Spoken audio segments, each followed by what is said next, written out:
Welcome to Push to Pass podcast with JP Murray, a discussion about business, racing, sports, and life.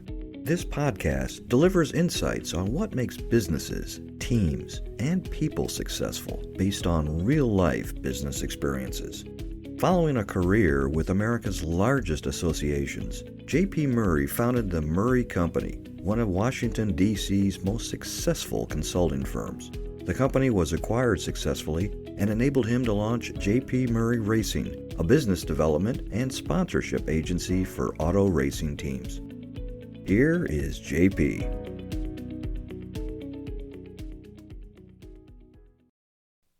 Hello, everyone. Welcome to the podcast. Man, I am super fired up. And I'm going to give you 5 or 6 points, rapid fire, that I've observed over time, almost 4 decades plus, about how winners behave and super performers.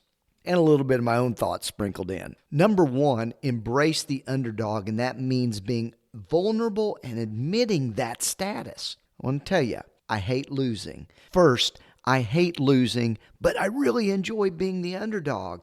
And folks not expecting me to win in a new endeavor or whatever I'm trying to do, or maybe perceived doubters, are really fuel for me. Maybe it's called a chip on the shoulder, but it's helpful in terms of motivation. But the key to this, however, is to be increasingly vulnerable and authentic and speaking about the missteps or mistakes that you make as you're embracing the underdog status and trying to win.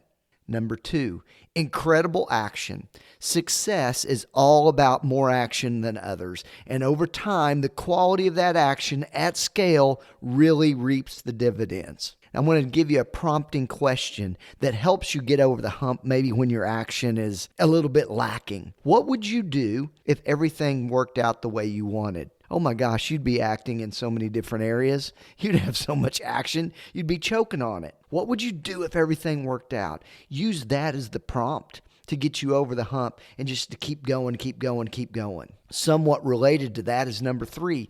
Do you remember what you were afraid of? Think about the times in your life you're making decisions or making a business call or something, even a personal matter. What were you really afraid of, and did it play itself out? My experience is very rarely. Was there any recollection of what you were afraid of in the past? My guess is you forgot it or it didn't even happen. Think of how fear, however, stopped you many times. Before you ever got out of the blocks, it was made up, it was a mirage most of the time. And if something that you were afraid actually played itself out, you're back in the game. You recovered from it. Move on. Number 4, it's a question that I get a lot, and that's this. When do I let a sales deal go, or when do I close it out and don't follow up with them anymore? I wasted time on a lot of deals that weren't going to happen. So my strategy now is 3 tries and no response, I shut it down. And without malice. My last reply to them will be, hey, I'm so sorry I missed you. Other things could be a priority. I'm always available at my number. But let them go. And if they get back to you, come back to them. Number 5, there's a regression in sales into nothing but emails and LinkedIn messages after a connection.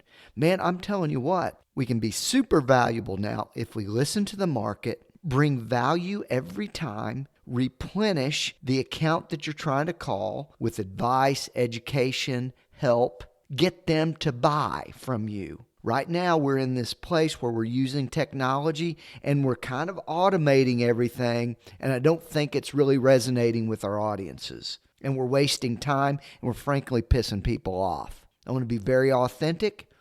I want to respond at scale. I want to do it very quickly, but I also want it to be very thoughtful and spend a little time making sure that your narrative is aligned with what they really need. The final thought for you today is this. Retweeting and reposting of other people's content doesn't move the needle for your thought leadership. It could be helpful to that original poster for sure. You might want to pass it along, but don't use that as a proxy for your own thought leadership. It must be your take on video, on podcast, on the e-newsletter that you're developing. You're not active on building reputation on social media if all you do is repeat your company information or those of other thought leaders. In those cases, you're just frankly mimicking. It's okay to do that. Man, the core part of your thought leadership profile and your social media profile should be your perspective.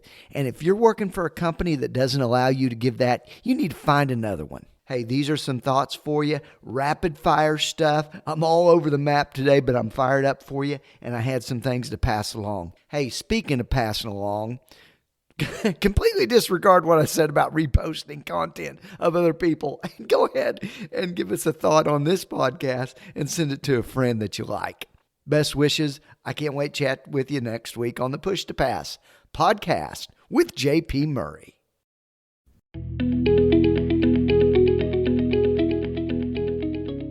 Thank you for listening to the Push to Pass podcast with JP Murray, a discussion about business, racing, sports, and life. If you would like to sponsor Push to Pass, send an email to jp@jpmurray.com. Follow JP on Twitter, LinkedIn, Facebook, and YouTube. His website is jpmurray.com. Until next time, push yourself to pass the competition. Thanks for listening.